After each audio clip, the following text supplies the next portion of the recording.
Fantastic Four First Steps is finally out in theaters. I've been excited for this movie for so long. This is Marvel's big summer blockbuster. They've released a couple other movies this year, Captain America, Brave New World, and Thunderbolts, both of which failed to kind of do really well at the box office. Brave New World wasn't really a critical success, and it didn't do great commercially. Thunderbolts also didn't do great commercially, but it was okay with critics. I didn't really love that movie, and I didn't really love Fantastic Four. That's kind of how I feel about a lot of recent Marvel projects.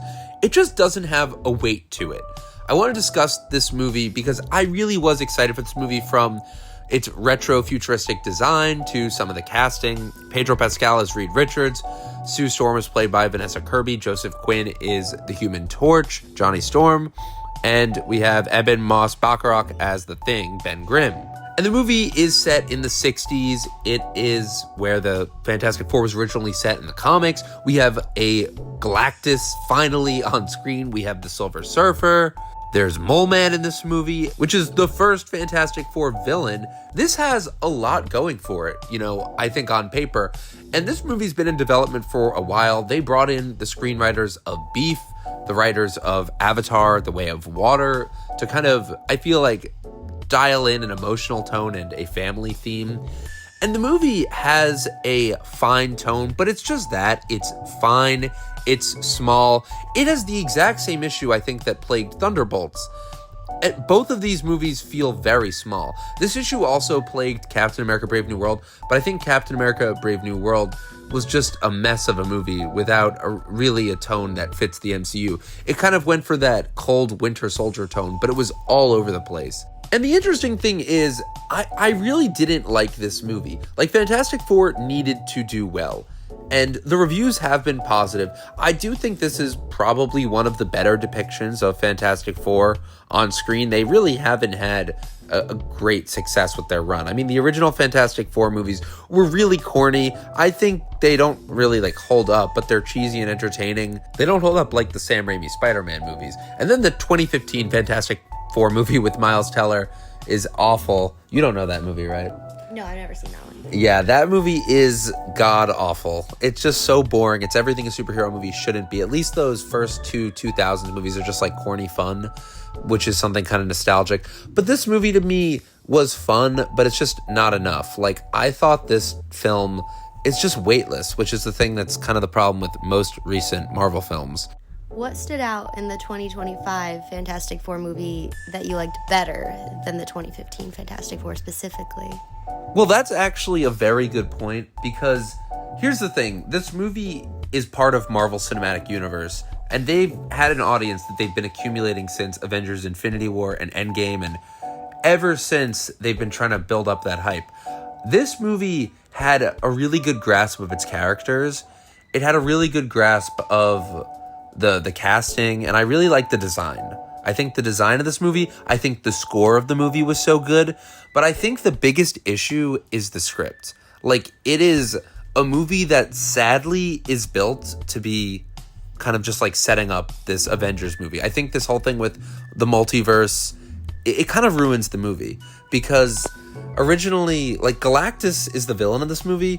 Galactus is this awesome Marvel villain. He should be a season finale type of villain. And I think this just proves the biggest problem with Marvel right now, which is they haven't had a season finale since Avengers Endgame, which is all the way back in 2019. They've been consistently putting out these random movies. They've had a couple team up movies like Deadpool and Wolverine last year, which made money, but people overall aren't talking about that movie. There was Spider-Man No Way Home, which was a huge box office success, but critically that movie did well, but it's just a movie that's built for fan service. It doesn't stand really on its own that well.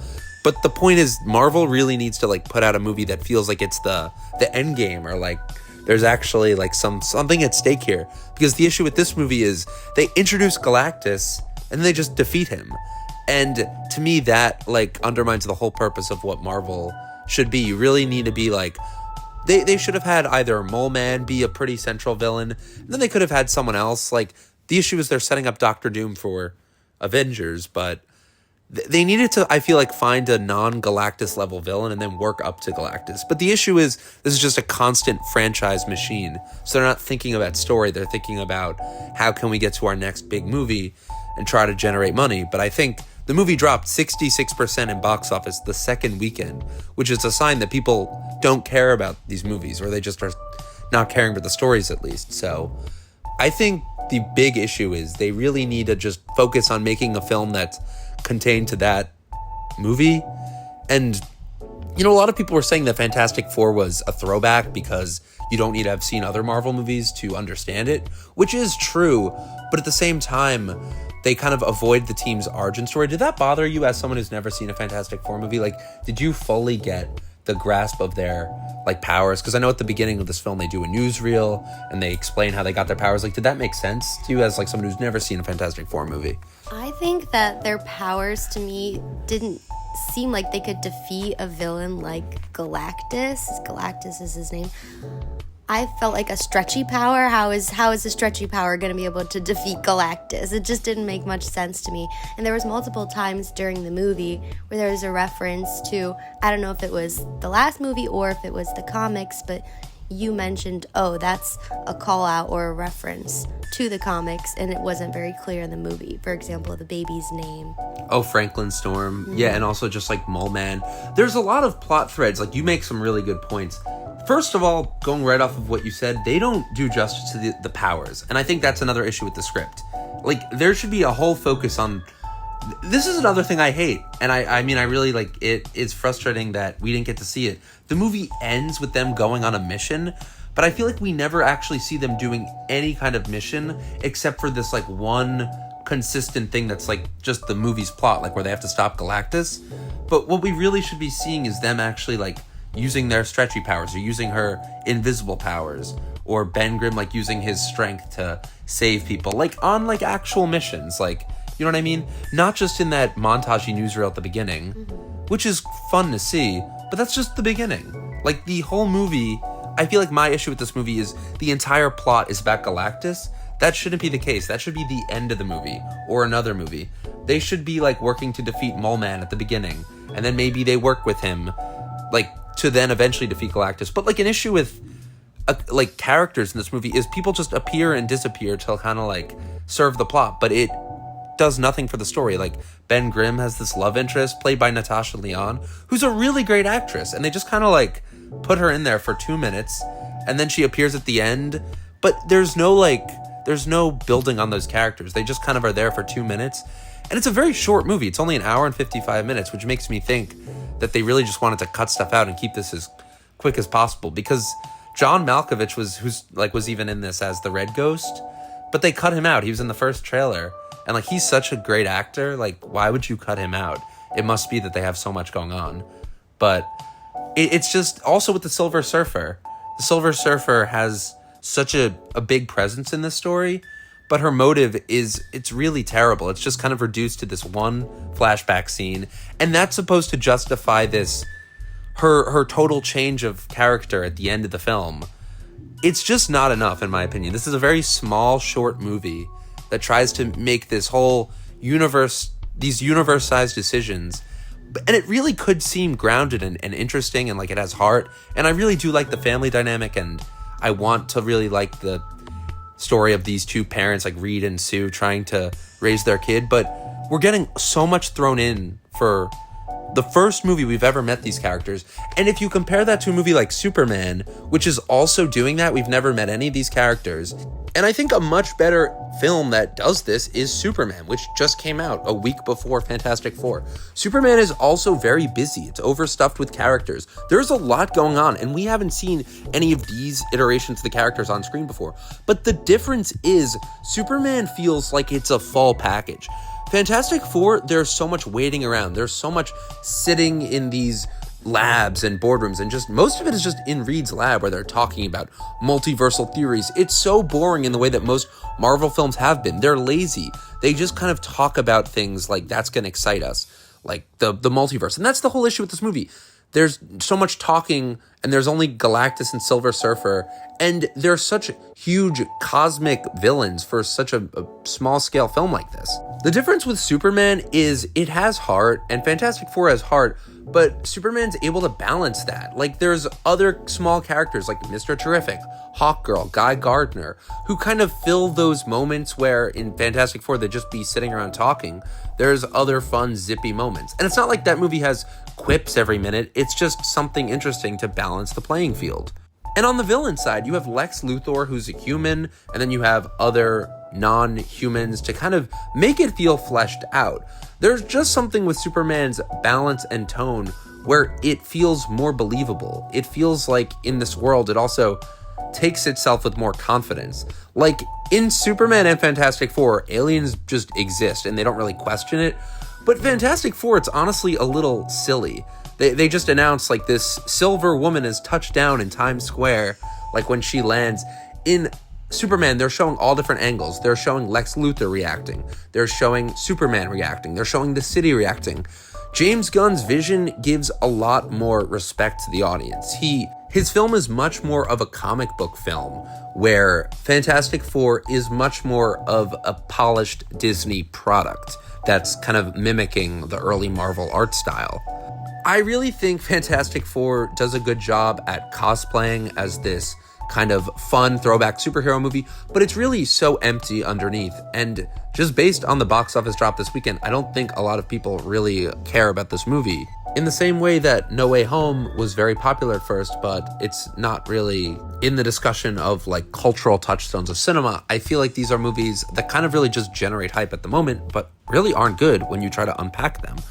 I also didn't quite understand Galactus's motive behind wanting to take the baby, because I understand that he wanted to be put to rest, but as like an all-powerful evil being that can eat planets, which I also don't quite understand why he's eating the planets in the first place, I want to know why he wants to rest. It didn't get fleshed out enough for me, the motive behind the villain.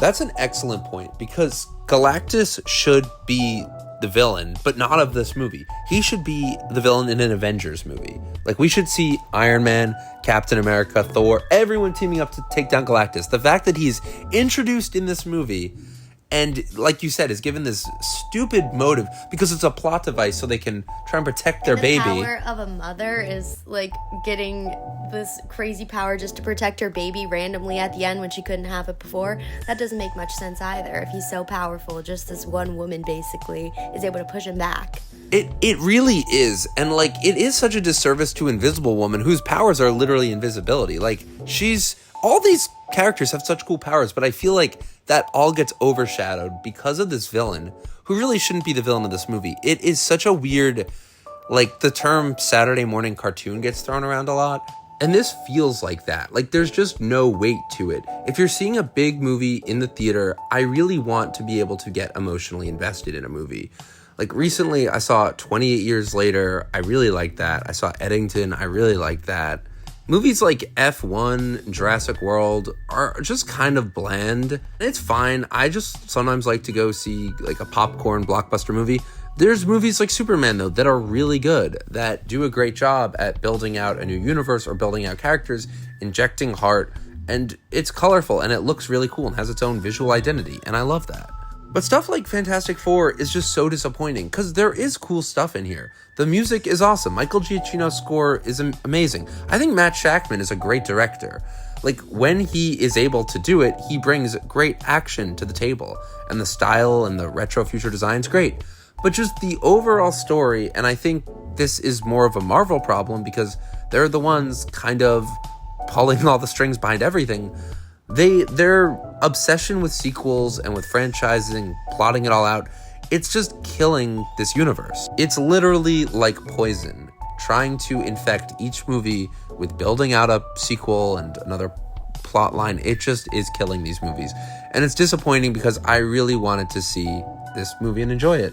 And I did enjoy parts of it, but it's just overall, I could see there being such a better movie under here. I just think ideally they should have had some smaller or lesser known Fantastic Four villains for the main villain, and then maybe saved Galactus for a sequel. It's something I understand them wanting to do because we haven't had a really good Galactus and he's a great villain, but they should really wait for the right story to tell, not in Marvel's family's first film. So with that, let me know what you guys thought of this movie, if I'm being too harsh, if you guys enjoyed it. But thank you so much for watching, and see you on the next one.